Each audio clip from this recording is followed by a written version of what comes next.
సప్లిమెంటేషన్లో కూడా మిగిలిన వాళ్ళందరికంటే కూడా క్యాన్సర్కి వాళ్ళకి ఎక్కువ సప్లిమెంటేషన్ ఉంటుంది. ఎందుకంటే మాకు మిగిలిన జబ్బులు కొంచెం సులువుగా జరిగినా పర్లేదు కాబట్టి ఒక 4 ఇచ్చిన సప్లిమెంట్ సరిపోతుంది.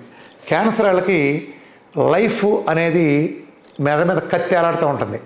ఒక దారానికి కట్టిన కత్తి వాళ్ళ నెత్తి మీద ఎలాడుతూ ఉంటుంది. ఆ దారం ఎప్పుడు తెగుతుందో తెలియదు క్యాన్సర్లో.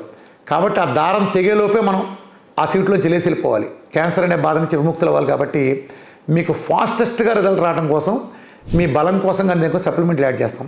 మిగిలిన వాళ్ళందరికీ లేని విధంగా క్యాన్సర్ వాళ్ళు చాలా నీరసపడిపోతారు, బలం బాగా ఉండాలి. కాబట్టి మీకు సెల్ ఎసెన్షియల్ అని, మైక్రోన్యూట్రియంట్ పౌడర్ అని, అట్లనే సెల్ బూస్ట్ అని, అలానే కార్డిసెప్స్ అనే ఇన్స్టెంట్ ఎనర్జీ వచ్చేదని ఇస్తాం. ఇవన్నీ ఆహారానికి బదులుగా ఉంటాయి, గుర్తుపెట్టుకోండి. మీరు ఇక్కడికి వచ్చేటప్పటికి కాస్ట్ గిస్ట్ అనుకోవద్దు. అల్లోపతిలో పోలిస్తే 1/50 వంతు కూడా అవ్వదు. అది కూడా ప్రతి నెల ఉంటుంది. మీరు ఫుడ్ను బాగా తీసుకోవాలి.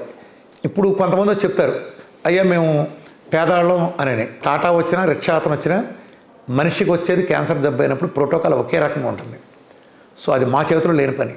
మీకేం కావాలో మేము ఇస్తాం. ఇది క్యాన్సర్ ఫైనాన్షియల్ పరిస్థితిని చూసుకుని వస్తుందా? రాదు కదా.